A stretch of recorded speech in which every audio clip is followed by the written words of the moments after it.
Hello दोस्तों, एक बार फिर से स्वागत है आपका जोशी ऑनलाइन क्लासेस में। आज के वीडियो में हम बात कर रहे हैं कार्यपालिका, व्यवस्थापिका और न्यायपालिका के बारे में। इससे पहले हमने भारतीय संविधान में मौलिक कर्तव्यों तक के जो वीडियोज हैं वो अपलोड कर लिए हैं। अगर आपने वो नहीं देखे हैं तो आप उसे इस चैनल की प्लेलिस्ट में जाके देख सकते हैं और संविधान का क्रमबद्ध तरीके से अध्ययन कर सकते हैं। आज हम बढ़ रहे हैं अपने अगले टॉपिक की ओर, जिसका नाम है कार्यपालिका, व्यवस्थापिका और न्यायपालिका। दोस्तों, अक्सर देखने में आता है कि जब हम संविधान की पढ़ाई करते हैं तो इन तीनों ही चीज़ों में, जो कार्यपालिका है, व्यवस्थापिका है और न्यायपालिका है, इन तीनों ही चीज़ों में क्या होता है, कन्फ्यूजन देखने को मिलता है कि कार्यपालिका क्या होती है, व्यवस्थापिका क्या होती है या न्यायपालिका क्या होती है। तो आज के टॉपिक में हम एक बेसिक सी समझ यहाँ पर बना रहे हैं और उस कन्फ्यूजन को दूर करने के लिए हम तीनों ही टॉपिक्स को, जो हमारे हैं कार्यपालिका, व्यवस्थापिका और न्यायपालिका, इन तीनों को ही पर्टिकुलर रूप से अलग अलग करके पढ़ने का प्रयास करेंगे, जिससे इन तीनों ही टॉपिक के बारे में जो भी हमें कन्फ्यूजन होता है वो दूर हो जाएगा। और इस चैप्टर में जहाँ जहाँ से ऑब्जेक्टिव पूछे जाने की संभावना प्रतियोगी परीक्षाओं में बनती है, उसे भी हम यहाँ पर देखने का प्रयास करेंगे। तो आइए शुरू करते हैं आज का चैप्टर, जिसका नाम है कार्यपालिका, व्यवस्थापिका और न्यायपालिका। दोस्तों, व्यवस्थापिका को हम विधायिका के नाम से भी जानते हैं। तो व्यवस्थापिका ही क्या है, विधायिका है, या विधायिका ही क्या है, व्यवस्थापिका है। इनको क्या बोला जाता है कि ये क्या है, सरकार के तीन अंग होते हैं। सरकार के जो तीन अंग हैं, कार्यपालिका, व्यवस्थापिका या विधायिका या न्यायपालिका, ये तीनों ही क्या है, सरकार के अंग हैं। इन्हीं के तहत जो सरकार है वो क्या करती है, अपना कार्य करती है। तो सबसे पहले समझते हैं कार्यपालिका क्या है। सबसे पहले हम बात करते हैं अपने भारत देश की। तो भारत देश में क्या किया गया है, संसदीय व्यवस्था को अपनाया गया है। और संविधान जब बनाया गया तो उसमें कार्य करने के लिए तीन अंग बनाए गए। उन्हीं अंगों में से एक है आपका कार्यपालिका, एक है व्यवस्थापिका या विधायिका और तीसरा है हमारा न्यायपालिका। अब सबसे पहले समझते हैं कि जो कार्यपालिका है वो कौन है और इसका कार्य क्या होता है। भारत में क्या है कि विधि या किसी भी प्रकार का जो कानून बनाने का जो अधिकार होता है वो विधायिका के पास होता है या व्यवस्थापिका के पास होता है। विधायिका का मतलब ही होता है विधेयक बनाना। विधेयक बनाना, विधेयक यानी कानून। तो कोई भी कानून बनाने की जो शक्ति है वो किसके पास है, विधायिका के पास है या व्यवस्थापिका के पास है। और विधायिका द्वारा जो ये विधेयक बनाया गया है या ये जो कानून बनाया गया है, इसको लागू करने की जो शक्ति है वो किसके पास है, कार्यपालिका के पास है। कि जो भी कानून बना है, जो भी बिल बना है विधायिका के द्वारा, उसको लागू करने का जो कार्य होता है वो कार्यपालिका के द्वारा किया जाता है। तो विधेयक बनाने की जो शक्ति है वो विधायिका के पास है और कार्यपालिका के पास जो शक्ति है वो है उस विधेयक को लागू करना। लागू करने का जो कार्य करेगी वो कौन करेगी, कार्यपालिका करेगी। और यदि इसे लागू करने में कोई समस्या आती है या कोई न्यायिक चुनौती आती है या फिर किसी के द्वारा इसका उल्लंघन किया जा रहा है, इस कानून का, जो विधायिका के द्वारा कानून बनाया गया है उसका उल्लंघन किया जा रहा है, तो वहाँ पर न्यायपालिका उसकी सजा का प्रावधान अर्थात न्याय की व्यवस्था करने की जो शक्ति है वो न्यायपालिका के पास है, या दंड देने की जो शक्ति है वो न्यायपालिका के पास है। तो एक छोटी सी हमने यहाँ पर इसकी डेफिनेशन देख ली कि जो सरकार के तीनों अंग हैं, कार्यपालिका, व्यवस्थापिका और न्यायपालिका, इसमें से जो व्यवस्थापिका है या जो विधायिका है, इसका कार्य है विधेयक को बनाना। जो विधायिका के द्वारा विधेयक बनाया गया है उस विधेयक को लागू करने की जो शक्ति है वो कार्यपालिका के पास है। और अगर लागू करने में किसी प्रकार की कोई समस्या आ रही है या किसी प्रकार की कोई न्यायिक चुनौती आ रही है या फिर कोई उस कानून का उल्लंघन कर रहा है, तो न्याय करने की शक्ति या जो दंड देने की जो शक्ति है वो न्यायपालिका के पास है। अब देखते हैं कि कार्यपालिका में कौन कौन आएंगे, व्यवस्थापिका या विधायिका में कौन कौन आएंगे और न्यायपालिका में कौन कौन आएंगे। इसी चीज को समझने का अब हम प्रयास करेंगे। कार्यपालिका का मतलब है जो कार्य को चला रहा है। हमारे देश में आपको पता होगा कि यहाँ पर दो स्तर पर सरकार बनाई जाती है, एक केंद्र स्तर पर और एक राज्य स्तर पर। अब यही देखना है कि केंद्र स्तर पर जो कार्यपालिका है उसमें कौन कौन है और जो राज्य स्तर पर जो सरकार बनती है उस पे कार्यपालिका में कौन कौन आते हैं। ये कार्यपालिका है। अगर हम दो भागों में बांटें तो ये एक हो गया आपका राज्य स्तर और दूसरा हो गया हमारा केंद्र स्तर। केंद्र स्तर पर हम देखें तो सरकार, क्योंकि हम देखते हैं कि दोनों ही स्तरों पर बनाई जाती है, केंद्र स्तर पर भी और राज्य स्तर पर भी।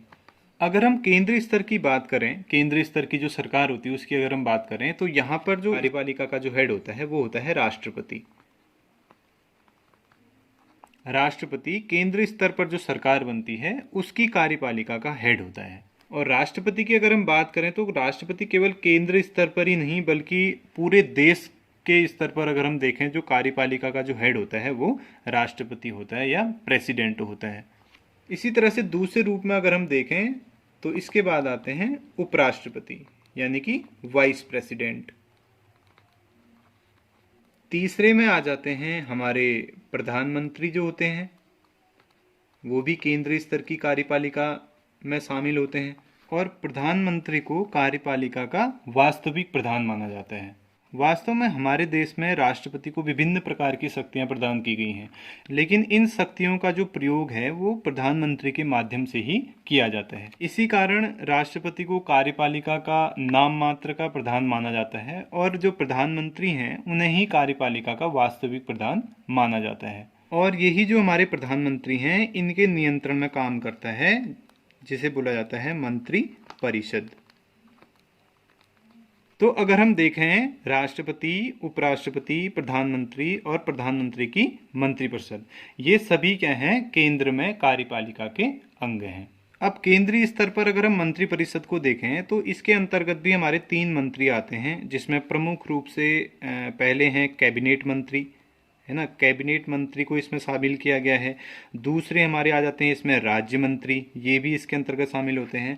और तीसरे होते हैं हमारे उप मंत्री। मंत्रिपरिषद के अंतर्गत कैबिनेट मंत्री, राज्य मंत्री और उप मंत्री, इनको भी जो है केंद्र की कार्यपालिका का अंग माना जाता है। इसके अलावा अगर आपको कार्यपालिका को और अच्छी तरीके से समझना है तो आपको एक चीज और ध्यान रखना है कि हमारे वहाँ कार्यपालिका को 2 स्तर पर बांटा जा सकता है।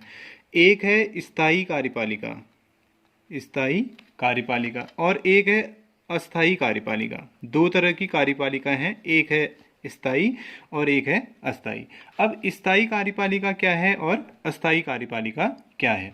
स्थायी कार्यपालिका में अगर हम देखें तो इसके अंतर्गत वे सदस्य आते हैं जो 60 या 62 वर्ष के लिए चुने जाते हैं। जैसे IAS अधिकारी हैं, IFS अधिकारी हैं, ये क्या होते हैं, नियमित होते हैं। इन्हें सरकार की तरफ से जॉब दिया जाता है जो अपनी 60 या 62 वर्ष तक की उम्र तक कार्य करते हैं। तो ऐसे अधिकारी गण जो एक निश्चित समय के लिए क्या होते हैं, कार्यपालिका का अंग बनते हैं, उन्हें स्थायी कार्यपालिका के अंतर्गत रखा जाता है।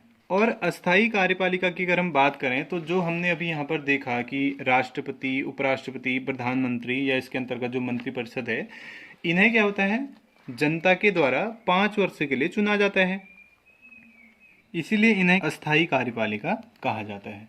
तो इस अस्थायी कार्यपालिका के अंतर्गत हम लोग राष्ट्रपति, उपराष्ट्रपति, प्रधानमंत्री और प्रधानमंत्री की जो मंत्रिपरिषद होती है उसको रखते हैं। इसी तरह केंद्र के समान ही राज्य में भी क्या होती है, जो सरकार बनती है उसमें भी क्या होती है, जो राज्य की कार्यपालिका होती है, राज्य सरकार की जो कार्यपालिका होती है, उसमें जो कार्यपालिका का हेड होता है उसे राज्यपाल कहा जाता है। राज्यपाल को जो राज्य की कार्यपालिका होती है उसका हेड माना जाता है। इसी तरह से राज्यपाल के बाद मुख्यमंत्री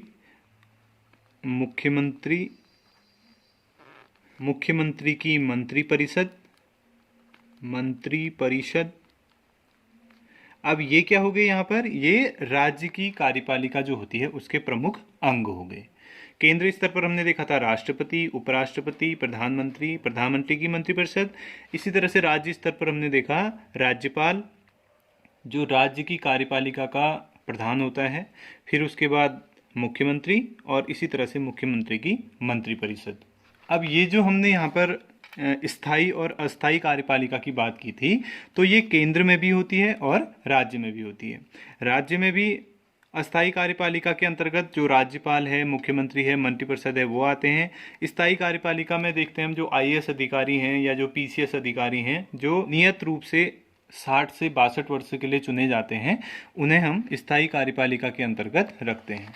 अब ये जो अस्थायी कार्यपालिका है, दोनों ही स्तर पर, राज्य और केंद्र स्तर पर तो हम क्या करेंगे, पर्टिकुलर रूप से राष्ट्रपति का चैप्टर, उपराष्ट्रपति का चैप्टर, प्रधानमंत्री, मंत्रिपरिषद, इन सभी का हम बारी बारी से क्या करेंगे, अध्ययन करेंगे। जैसे राष्ट्रपति है तो हम देखेंगे कि राष्ट्रपति से प्रतियोगी परीक्षाओं में कौन कौन से ऑब्जेक्टिव टाइप के क्वेश्चंस पूछे जाने की संभावना बनी रहती है, कि शक्तियाँ क्या हैं, इसके कार्य क्या हैं, इसकी पदावधि क्या है, या इसका चुनाव कैसे होता है। इन सभी चीज़ों को हम क्या करेंगे, बारी बारी से देखेंगे। पहले केंद्रीय स्तर पर, उसके बाद राज्य स्तर पर। राज्य स्तर पर राज्यपाल क्या होता है, या मुख्यमंत्री को कैसे चुना जाता है, मंत्रिपरिषद क्या होती है, इन चीज़ों के बारे में हम बारी बारी से अध्ययन करेंगे। तब जाके हमारा जो कार्यपालिका जो चैप्टर है हमारा पूरा, ये कंप्लीट होगा। अब हम बात करते हैं दूसरा जो हमारा सरकार का अंग है, व्यवस्थापिका या विधायिका, इसके बारे में। विधायिका में हमने देखा था कि जो विधायिका का जो कार्य होता है वो क्या होता है, विधेयक बनाना होता है। ठीक, तो ये भी क्या होता है हमारे देश में, अगर हम देखें विधायिका, ये भी दो तरह से बटी हुई है, एक केंद्रीय स्तर पर और दूसरा राज्य स्तर पर। इससे पहले मैंने आपको पढ़ाया था सूचियों में कि 3 प्रकार की जो सूचियां होती हैं, जैसे केंद्र सूची है, राज्य सूची है और समवर्ती सूची है। तो जो केंद्र सूची है, उन विषयों पर जब विधि बनाने की बारी आती है तो वहाँ पर केंद्र की जो विधायिका है वो कार्य करती है, और दूसरी सूची जो राज्य सूची है, उसके विषय पर कानून बनाने का जो अधिकार है वो किसे है, वो राज्य की विधायिका को है। और जो तीसरी सूची है हमारी समवर्ती सूची, उस पर कानून बनाने का जो अधिकार है वो दोनों ही विधायिकाओं को प्राप्त है। केंद्र की विधायिका भी उसमें कानून बना सकती है और राज्य की विधायिका भी उसमें कानून बना सकती है। तो ये जो केंद्र स्तर पर और राज्य स्तर पर जो विधायिका कार्य करती है, इसका जो प्रमुख कार्य होता है वो क्या होता है, कानून बनाना। अब कानून बनाने के लिए या विधि बनाने के लिए केंद्र स्तर पर जो व्यवस्था की गई है उसके लिए है संसद, उसको क्या बोला जाता है, संसद। और राज्य स्तर पर जो व्यवस्था की गई है उसका नाम है विधानमंडल, विधानमंडल। अब केंद्र में जो कानून बनाने के लिए संसद बनाई गई है, इसकी व्यवस्था की गई है, इसके भी क्या है, 2 अंग हैं। एक का नाम है लोकसभा, एक हो गई आपकी लोकसभा, और दूसरा जो है वो है आपका राज्यसभा, राज्यसभा। और ये दोनों ही सदन मिलकर क्या करते हैं, कोई भी कानून या कोई भी विधेयक तैयार करते हैं।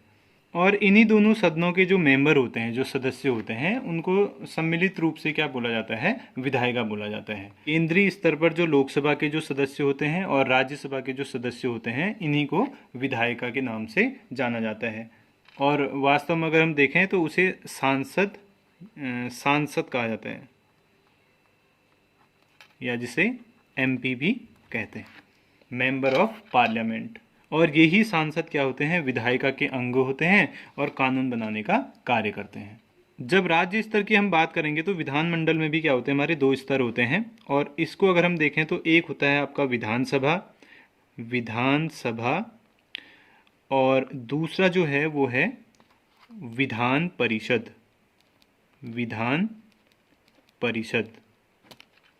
और इन दोनों में भी अगर हम देखें तो जो विधानसभा है ये सभी राज्यों के लिए क्या है, अनिवार्य है। जैसे अभी भारत में अगर हम देखें तो 28 राज्य हैं, तो 28 के 28 राज्यों में विधानसभा क्या है, अनिवार्य है। साथ ही साथ जो हमारे 3 केंद्र शासित प्रदेश हैं, जिसमें एक दिल्ली है, पुदुचेरी है और अभी एक हाल ही में बना जम्मू कश्मीर है, वहाँ पर भी विधानसभा की व्यवस्था की गई है। लेकिन अगर हम बात करें विधान परिषद की, तो ये सभी राज्यों में अनिवार्य नहीं है। ये राज्य के ऊपर डिपेंड करता है कि वो विधान परिषद को रखना चाहते हैं या नहीं रखना चाहते हैं। वर्तमान में अगर हम देखें तो ये विधान परिषद वाले जो हमारे प्रमुख राज्य हैं, उनकी जो संख्या है वो 7 है। 7 ऐसे राज्य हैं भारत में जिनमें वर्तमान में विधान परिषद कार्य कर रही है। और ये जो 7 राज्य हैं, अगर ये चाहें तो विधान परिषद को ये हटा भी सकते हैं, और अगर ये चाहे तो उसे कंटिन्यूअसली आगे भी रख सकते हैं। ये इन पूरी तरह से इन्हीं राज्यों के ऊपर डिपेंड करता है। तो इस तरह से अगर हम देखें तो राज्य स्तर पर जो विधानमंडल है वो विधायिका का कार्य करते हैं, और यहाँ पर जो सदस्य चुनकर आते हैं जनता के द्वारा, उनको विधायक के रूप से जाना जाता है, उनको विधायक कहा जाता है। विधायक, जिसे शॉर्ट में MLA भी हम कह सकते हैं, मेंबर ऑफ लेजिस्लेटिव असेंबली इसे कहा जाता है। केंद्र की अगर हम बात करें तो इसके मेंबर को सांसद या MP कहा जाता है, और राज्य की अगर हम बात करें तो इसके जो सदस्य होते हैं उन्हें विधायक या MLA के नाम से जाना जाता है। और विधान परिषद के जो सदस्य होते हैं इन्हें बोला जाता है MLC का मतलब हुआ मेंबर ऑफ लेजिस्लेटिव काउंसिल। यहाँ पर असेंबली है, यहाँ पर काउंसिल है। तो इसके सदस्य हो गए MLC, इसके सदस्य हो गए MLA, और केंद्र स्तर पर जो सदस्य हो गए उनको कहा जाता है MP। अब कार्यपालिका और विधायिका में मैटर यहाँ फंसता है कि जैसे हम देखते हैं कि जो प्रधानमंत्री हैं वो लोकसभा के क्या हैं, सदस्य हैं, और यहाँ पर हमने देखा था कि जो प्रधानमंत्री हैं वो कार्यपालिका के प्रमुख अंग हैं। तो जब प्रधानमंत्री लोकसभा में बैठकर सदन की कार्यवाही में क्या कर रहे हैं, भाग ले रहे हैं, प्रतिभाग कर रहे हैं, हिस्सा ले रहे हैं, तब वो क्या है, विधायिका के सदस्य हैं। और दूसरा, जब वही प्रधानमंत्री कार्यपालिका के रूप में काम कर रहे हैं तो वहां पर वो कार्यपालिका के भी अंग माने जाते हैं। तो ठीक इसी प्रकार से जो मंत्री परिषद में हमने देखा था, जैसे कैबिनेट मंत्री हैं या राज्य मंत्री हैं, जैसे वर्तमान में आप देख रहे हैं कि निर्मला सीतारमण हैं जो कैबिनेट मंत्री हैं, इसी तरह से अमित शाह हैं जो गृह मंत्री हैं। तो ये व्यक्ति जब कैबिनेट मंत्री का इन्हें दर्जा दिया जाता है तो उस समय ये क्या हो जाते हैं, कार्यपालिका के अंग हो जाते हैं। और जब इन्हें कैबिनेट मंत्री का दर्जा प्राप्त नहीं है या राज्य मंत्री का दर्जा प्राप्त नहीं है तो उस समय ये क्या होते हैं, विधायिका के अंग बन जाते हैं। तो इस तरह से हम कह सकते हैं कि जो एक ही व्यक्ति है वो एक समय में विधायिका के साथ साथ कार्यपालिका का भी अंग हो सकता है। जब कोई भी मंत्री संसद में क्या होगा, बिल पास करने के लिए आएगा, भले राज्यसभा में आए या लोकसभा में आए, तब उसे विधायिका का अंग माना जाएगा। और जब वह अपने मंत्रालय में बैठकर कार्य करता है तो उस समय वह कार्यपालिका का अंग माना जाता है। जैसे अगर हम बात करें कि जो केंद्र में जिसकी सरकार होती है तो सरकार पक्ष के बहुत सारे सदस्य क्या होते हैं, विधायिका के साथ साथ कार्यपालिका के रूप में भी कार्य करते हैं, और जो विपक्ष में बैठे लोग होते हैं वो केवल विधायिका के रूप में ही कार्य कर पाते हैं। तो इस तरह से आप एक चीज को हमेशा याद रखेंगे कि जो विधायिका के सदस्य हैं वो कार्यपालिका के सदस्य भी हो सकते हैं। इन दोनों के बीच में क्या होती है, एक बॉन्डिंग होती है। बॉन्डिंग ऐसी कि विधायिका के जो मेंबर होते हैं वो कार्यपालिका के भी सदस्य होते हैं और जो कार्यपालिका के सदस्य होते हैं वो विधायिका के भी सदस्य होते हैं। अब विधायिका कौन कौन है इसे हमने आसानी से समझ लिया, और जो कार्यपालिका कौन है इसे भी हमने आसानी से यहाँ पर देख लिया है। अब हम बात करते हैं न्यायपालिका की। न्यायपालिका की बात करते हैं तो न्यायपालिका कानून व्यवस्था को सही तरीके से चलाने के लिए, या कोई व्यक्ति अगर कानून का उल्लंघन करता है तो उसके दंड के प्रावधान के लिए ही जो है न्यायपालिका की व्यवस्था की गई है। अगर हम अपने देश की बात करें भारत की, तो भारत में न्यायपालिका को स्वतंत्र रखा गया है और उसे क्या किया गया है, एक एकीकृत रूप में ढाला गया है। एकीकृत से हमारा तात्पर्य यह है कि ऊपर से लेकर नीचे तक उसे एक श्रृंखला के रूप में सजाया गया है। इसी व्यवस्था को एकीकृत न्यायपालिका के रूप में जाना जाता है। जैसे हमारे वहाँ जो सबसे ऊपर स्तर पर जो न्यायालय है उसे कहा जाता है सुप्रीम कोर्ट, एससी यानी कि सुप्रीम कोर्ट, सर्वोच्च न्यायालय। और इसके नीचे अगर हम देखें तो इसके नीचे आता है आपका हाई कोर्ट, उच्च न्यायालय। और अगर इसके नीचे अगर हम देखें तो हाई कोर्ट के नीचे आता है डिस्ट्रिक्ट कोर्ट डीसी, या जिसे सत्र न्यायालय या जिला न्यायालय के नाम से जाना जाता है। इस तरह से ये न्यायपालिका की एक चरणबद्ध श्रृंखला है जिसे हम एकीकृत न्यायालय के रूप में जानते हैं। अब इसमें अगर हम देखें तो यहाँ पर केंद्र और राज्य वाली बात इसमें नहीं होती। हम ये नहीं कह सकते कि सुप्रीम कोर्ट केंद्र सरकार का है, हाई कोर्ट राज्य सरकार का है, ये बात यहाँ पर अलाउ नहीं होती। राज्य स्तर की अगर हम बात करें तो राज्य स्तर का जो सबसे बड़ा न्यायालय होता है उसे हाई कोर्ट कहा जाता है, और सुप्रीम कोर्ट जो केंद्रीय स्तर पर जब सबसे बड़ा न्यायालय होता है उसे सुप्रीम कोर्ट कहा जाता है। लेकिन इसका यह अर्थ हम नहीं लगा सकते कि जो सुप्रीम कोर्ट है वो केंद्र सरकार का है या जो हाई कोर्ट है वो राज्य सरकार का है। इसे इस रूप में देखना गलत होगा। वास्तव में न्यायालय की अगर हम बात करें तो ये क्या है, एक क्रमिक श्रृंखला है जिसमें विधिवत रूप से, अगर जैसे सबसे नीचे हमारा डिस्ट्रिक्ट कोर्ट है, यदि इस कोर्ट के फैसले को आप नहीं मानते हैं तो उस कंडीशन में आप हाई कोर्ट में अपील कर सकते हैं, और हाई कोर्ट के फैसले को अगर आप नहीं मानते हैं तो उस कंडीशन में आप सुप्रीम कोर्ट में अपील कर सकते हैं। तो ये जो हमने न्यायपालिका देखी वो क्या है, एकीकृत है और स्वतंत्र है और निष्पक्ष रूप से क्या करती है, ये कार्य करती है। इससे पहले हमने एक वीडियो में जब राज्य के नीति निर्देशक तत्व हमने देखे थे तो वहाँ पर मैंने आपको पढ़ाया था, एक अनुच्छेद की बात हमने वहाँ पर की थी जो था हमारा अनुच्छेद 50। अनुच्छेद 50 राज्य के नीति निर्देशक तत्व के अंतर्गत हमने इसको डिस्कस किया था, जिसमें मैंने बताया था कि जो अनुच्छेद 50 है वो कहता है न्यायपालिका और कार्यपालिका का पृथक्करण। पृथक्करण का मतलब क्या हुआ, दोनों को यहाँ पर क्या कर दिया गया है, अलग अलग कर दिया गया है। जैसे कि हमने पहले देखा कि जो कार्यपालिका है और जो विधायिका है वो दोनों आपस में क्या करते हैं, मिलजुल कर काम करते हैं। लेकिन जो हमारा संविधान है उस संविधान के अनुच्छेद 50 में ये बताया गया कि हमें न्यायपालिका और कार्यपालिका को क्या रखना चाहिए, पृथक रखना चाहिए, यानी अलग अलग रखना चाहिए। तो क्यों रखना चाहिए दोस्तों, इसे एक छोटे से एग्जाम्पल से समझते हैं। माना हमने देखा कार्यपालिका में जो सरकार है और माना यहाँ जो जज है, ये दोनों ही आपस में क्या करते हैं, सांठगांठ रखते हैं। ठीक, तो कभी भी निष्पक्ष न्याय होने की संभावना नहीं हो सकती। इसीलिए अगर ये दोनों अलग अलग होकर काम करें, कार्यपालिका और न्यायपालिका अलग अलग होकर काम करें, तो इससे क्या होगा, जनता की ज्यादा से ज्यादा भलाई हो पाएगी। और जो लोक कल्याणकारी राज्य बनाने की हम बात करते हैं अपने नीति निर्देशक तत्वों में, तो वो तभी संभव हो सकता है जब न्यायपालिका और कार्यपालिका दोनों पृथक पृथक रूप से कार्य करती हैं। इसीलिए अनुच्छेद 50 के तहत क्या किया गया, जो न्यायपालिका है उसको कार्यपालिका से पृथक कर दिया गया। तो ये आपको समझ में आया होगा कि कार्यपालिका क्या है, कैसे काम करती है, व्यवस्थापिका क्या है, कैसे काम करती है, और न्यायपालिका क्या है। कार्यपालिका में हमने देखा कि कार्यपालिका केंद्र और राज्य दोनों स्तर पर काम करती है। केंद्र में राष्ट्रपति जो होता है वो कार्यपालिका का प्रधान होता है। इसी तरह से राज्य में राज्यपाल जो है कार्यपालिका का प्रधान होता है। इसी तरह से हमने विधायिका को देखा था कि विधि बनाने के लिए या विधेयक या कानून बनाने के लिए जो विधायिका है वो केंद्र स्तर पर भी है और राज्य स्तर पर भी है। लेकिन न्यायपालिका जो है वो हमारे पूरे भारत में क्या है, एकीकृत है। यहाँ पर कोई राज्य का न्यायालय नहीं, यहाँ पर कोई केंद्र का न्यायालय नहीं। इसे राज्य या केंद्र में नहीं बांटा गया है, बल्कि ये क्या करते हैं, एक क्रमिक श्रृंखला में अपना कार्य करते हैं। और फाइनली ये तीनों जो स्तंभ हैं वो मिलकर भारतीय लोकतंत्र की रीढ़ बनते हैं, जिसमें कार्यपालिका है, कार्यपालिका, विधायिका या व्यवस्थापिका भी इसे कहा जाता है, और न्यायपालिका। तो ये तीन स्तंभ हैं जिनके ऊपर हमारा क्या है, लोकतंत्र निर्भर करता है। चौथा स्तंभ भी हम देखते हैं, मीडिया है जिसे लोकतंत्र का चौथा स्तंभ माना जाता है। तो उनमें से जो तीन स्तंभ हमारे प्रमुख रूप से हैं वो कार्यपालिका है, विधायिका है और न्यायपालिका है। तो आशा करते हैं ये तीनों ही टॉपिक आपको अच्छे से समझ में आ गया होगा। अब आने वाले वीडियोज में हम केंद्र के अंतर्गत राष्ट्रपति, उपराष्ट्रपति, प्रधानमंत्री, ऐसे ही मंत्रिपरिषद, फिर राज्य स्तर पर राज्यपाल, मुख्यमंत्री, मंत्रिपरिषद का बारी बारी अध्ययन करेंगे। फिर इसी तरह से विधायिका के अंतर्गत केंद्र स्तर पर विधायिका, फिर राज्य स्तर पर विधायिका, इसका अध्ययन करेंगे। और अंत में न्यायपालिका में सुप्रीम कोर्ट, हाई कोर्ट और डिस्ट्रिक्ट कोर्ट का अध्ययन करेंगे। इस तरह से क्रमिक रूप से हम इसे एक चैप्टर वाइज यहाँ पर पढ़ेंगे, और इन चैप्टर से जो भी हमारे ऑब्जेक्टिव टाइप के क्वेश्चन प्रतियोगी परीक्षाओं में पूछे जाते हैं उन्हें बनाने का प्रयास करेंगे। आशा करता हूँ ये टॉपिक आपको अच्छे से समझ में आया होगा। अगर आपको वीडियो अच्छा लगा तो आप इसे दोस्तों के साथ शेयर कीजिए, चैनल को सब्सक्राइब कीजिए और चैनल से जुड़े रहें। जल्दी ही मिलते हैं अगला जो हमारा राष्ट्रपति का वीडियो होगा उसके साथ। धन्यवाद।